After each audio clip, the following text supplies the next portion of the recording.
Waayifaan ishee tanaadha. Ishee tanaadha jechuudha waayifaan.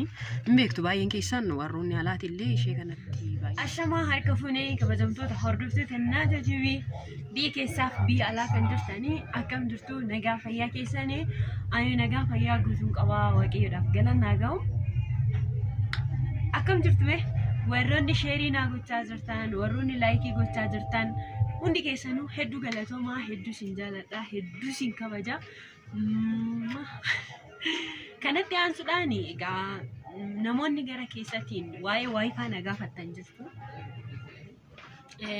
Waayifaan biyya keessatti akkamii kan jedhudha. Waayifaan ani fayyadamaa jiru as iddoo hojiitti fayyadama. Waayifaan teelerraa jechuudha. Ani kana fudhadhe teelerraa hin fudhadhe teelerraa yeroo duraa galmooftiidha kan fudhattu. Birrii 1,500 kaffalta jechuudha. Sanaan booda orderiitu tolfama. Orderiin sun yoo sirra ga'ee kirricha sii diriirsuu dhufanii wanna sii galchu jechuudha manatti. Sanaan booda ji'aan birrii meeqa kaffalta? Birrii 500 kaffalta jechuudha. Hanga fedhetti fayyadamuu dandeessa. Hanga barbaaddetti fayyadamuu dandeessa. Fakkeenyaaf amma ani safarri kun hundi isaa suuqiidha.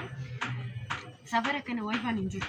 Waayifaan hin jiru yoo xiqqaate naannoo nama 15 waan akkasii jechuudha. Amma kan itti fayyadamaa jiru jechuudha. Ana malee jechuudha. Kana kuni hundi itti fayyadamee wanti 500 ol kaffaltu hin jiru jechuudha. Mana keessanittis yoo galfattan akkasuma jechuudha. Waayifaan kuni kamii isa kamii kan jedhu iddootti galeetidha jira. Garana jira. Achumattan isinitti argisiisa maaliif kirrii as keessan baasanii hidhaan waan ta'eef yoon buqqisee viidiyoo afootti fidee isinitti agarsiise maybe nama yaamuu na erga waan ta'eef iddoodhuma sanatti viidiyoo yeessee waayifaan sun maal akka inni fakkaatu isinitti agarsiisa jechuudha. Kanaaf isa kanaan fayyadamuu ni dandeessu jechuudha. Waayifaatitti waayifaan isa kana. Waayifaan immoo yoo kan ittiin olii gadi hin deeman jechuudha. Bilbila irratti hidhatanii waan akkasii kan deemanii biyya keewwan magaalaa kana keessatti hin hojjetu naan jedhan anaan jechuudha. Hojjechuu baate ani gaafii biraa hin gaafanne wanti isaan irraa qulqulleeffadhe hin jiru jechuudha. Kanaaf ammaaf garuu inni sun hin jira kun hin jira kana isinitti agarsiisuu danda'a jechuudha. Kanarraa kanaaf ofii nagaa fayyaa keessanii ani nagaan jira. Viidiyoo immoo akkasii hin hojjenne baay'ee tokko biyyeedha dhugaa dubbachuuf taanani akkasumallee wantoonni maal maqaan isaa ibsaan akka badaa hin jiru jechuudha. Yeroo ammaa kana egaa sagaleen illee isin jijjiiqa mee waayifaa isinitti agarsiise viidiyoo isinitti dheeressuu gaafii na gaafattanii deebi'ee akkasanii ta'a haaljiru. Ishii obboleewwan koo jaallatamuuf kabajamoo waayifaan ishee tanaadha jechuudha. Waayifaan ishee tanaadha. Ishee tanaadha jechuudha waayifaan. Beektu baay'een keessan warroonni alaati illee ishee kanatti baay'inaan fayyadamu waan ta'eef waan isiniif haarawaa miti jechuudha tuni. Waayifaan ishee tanaa. Waayifaa tanarratti jechuudha. Ifa akkasiin ta'u taari sagaleen duratti isinirraa fagaachuu danda'a. Waayifaa kana yeroo jalqabaatiif teelitti deemtanii ni galmooftu. Erga galmooftanii booda immoo gaafa isinirra ga'e qarshii 1,500 kaffaltu jechuudha. 1,500 kaffaltanii saniin booda teeleen isinii kennaa jechuudha. Teeleen isinii kennaa ji'aan qarshii 500 kaffaltu jechuudha. Guyyaa isaan dabarsin. Sanaan booda akkamitti hojjeta isa jedhuuf immoo sirriitti hojjeta. Dhugaa dubbachuuf taanaan akkuma isiniin jedhayyuu namoonni warri suuqii hojjetan naannoo kana namni 15 irraa haa fayyadamu iyyuu malee namni guyyaa guyyaatti dhufee qarshii kaffaleetoo fayyadamu sanaa oliidha jechuudha. Isaanuyyuu dadhabaa miti jechuudha. Sirriitti hojjeta.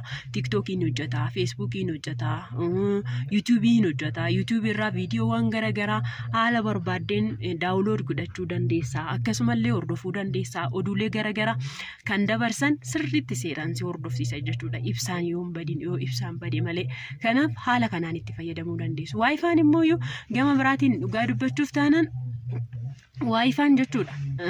Bakka waayifaan hin jirretti faayoo galchitan wannaa keessan maannoo qarshii keessan mana keessaa isin baasisuu dhiisuu danda'a.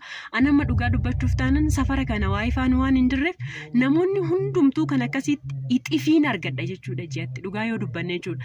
Fakkeenyaaf nama tokkorraa qarshii 50 fuudha ji'a ji'aan jechuudha. Warra suuqii ollaa kee jiran safara kana warra jiranirraa ji'a ji'aan qarshii 50 irraa fuudha jechuudha. Qarshii 50 irraa fuudha. Ani ji'atti meeqan kaffala? Qarshii 500 bichaan kaffala. Nama 15 ilaala. Nama 15 kana warra dhaabbataadhaan birrii 50 kaffalan birrii 50 baay'isa 15 baay'isu 50 godha meeqa akka dhufu jechuudha. Naannoo waayifaan hin jirretti tooftaa jireenyi Itoophiyaa maaliif isin barbaada beektu? Jireenyi Itoophiyaa tooftaa isin barbaada. Tooftaadhaan malee Itoophiyaa keessa jiraachuu kongumaayyuu hin dandeessan jechuudha. Kongumaayyuu hin dandeessan. Jireenyi baay'ee qaalaadha. Dhugaa rabbii akka ebeluutti tan sirbaa morma nama jallisaadha Oromoon. Akkamittan bulaa akka mana kiyyaatittan bula jettanii jireenya keessan irratti ciccitanii hojjettan taanaan dhugaan isiniin jedhaati bakki namni kamiyyuu gahuu dandeessu. Namoonni yeroo ammaa gaafa ati tattaafattee kaatu gaafa ati waan tokko hojjettu maal siin jedha gufuu sitti mara si ajaa'iba. Gufuu jechuudha gufuu amma miidiyuma kana irratti waanuma anaanuu jechaatii jiran gama feesbuukiitiin bareechatiin hin beeka jechuudha. Garuu dhimma anaa keessa eenyuyyuu hin galchu. Kaleessan eenyuun mari'anne har'as eenyuun mari'adhu borus eenyuun mari'adhu. Kanaaf waaqayyoon alatti nama miidiyaa irraa ijoollee akkasumaan haamilee si cabsan si kokotteechanii manatti si hambisuu barbaadan akka waan ati iddoo tokko hin geenyetti kan si abjootan hireen kee lafuma jira waan ta'eef kana beektee tattaafachuudha qabda. Eenyullee ta'e eenyu jechuudha obboleewwan kee. Jabaattanii yoo hojjettan malee nama jala afaan qabattu taanan iddoo kamuyyuu gahuu hin dandeessan. Keessattuu immoo jechoonni nama yoo ati ni balleessita ta'e karaa keessatiin dhufanii si gorsuu akkasumallee karaa hiriyootaatiin si gorsuudha malee miidiyaa irratti waan hin taane haasa'uun nama sana deebisuu osoo hin taane nama sana xiiqii keessa gashuu ta'a. Kanaaf namni sun immoo namaa waa jechuun dura ani sadarkaa maalirran jira jechuu danda'uudha qaba. Kanamaafan isinii kaasee kana kaasullee hin barbaanne gaafa isin jabaattanii hojii keessan irratti ciccitanii hojjettan namoonni baay'een gufuu isinitti ta'u. Namoonni baay'een gufuu isinitti ta'u. Akkasiin hojjettanii hin jijjiirramne akka isin iddoo tokko hin geenye wayititti isin lakkaa'uu danda'u. Kanaafuu isin jabaattanii maal gochuu qabdu? Jabaattanii hojjechuu danda'uudha qabdu. Jabaattanii hojjechuu danda'uudha qabdu. Jabaattanii hojjettan taanan isin har'allee borullee eenyu oli eenyu gadi miti. Eenyumtu hundi keessanuu ji'a sagaliin dhalannee hundi keessan dhiirris shamarrenis ji'a sagaliin dhalatan. Kanaaf jabaattee hojjechuu kaayyoo kee malee wanta namni siin jedhe of duuba garagartee laanuun barbaachisaadha miti. Wanta namaan ilaalta taanaan kuftee hafta jechuudha. Kanaaf dhugaan isiniin jedhaati narraa baradhaa. Waan namni naan jedhe otoo nan dhagaa ta'e ani qaatan kufee hafe. Garuu wanta sammuun kiyya naan jedhee fi wanta waaqayyo naaf eeyyameen alatti waan biraa hin hojjedhu waan ta'eef har'allee taanaan eenyu gadii miti borullee eenyu gadii miti. Maaliif hin hojjetta waan taateef jechuudha. Namni kamiyyuu hojjetee sadarkaa gaariirra ga'e namni kamiyyuu baratee dubbisee qo'atee qormaata isaan seeraan qormaatamee sadarkaa gaariirra ga'e. Kanaaf isinis kaayyoon manaa baataniif of jettanii of jijjiiruudha waan ta'eef hojjettanii of jijjiiruu danda'uudha qabdu. Kanaaf waayifaas tooftaadhaan akkasitti itti fayyadamuu ni dandeessu. Kun kan waan biraa dhiisati ijoollee dhugaan isiniin jala biyya keessatti galtanii waayifaadhuma galchitanii teessanii birriirraa nyaachuu hin dandeessu jechuudha. Fakkeenyaaf anam suuqii kana keessatti waayifaa manatti galfachuu nan danda'a. Mana kiyyatti jechuudha. Garuu gabiin kanan argadhu maallaqa kanan argadhu asitti ta'uusaa waan an beekeef asitti galchee birrii ji'aasa manaa odoo of hin tuqin kanfalee ofii kiyyaafuu birrii biraatuyyuu birrii waayifaa sanuu deeffadhe jechuudha. Kanan dura ittiin galche deeffadhe ittuyyuu immoo wacii biraatiif kan na gargaaruyyuu deeffadhe jechuudha. Kanaaf tooftaadhaan jireenya keessan gaggeessituu isiniin jechuun barbaada.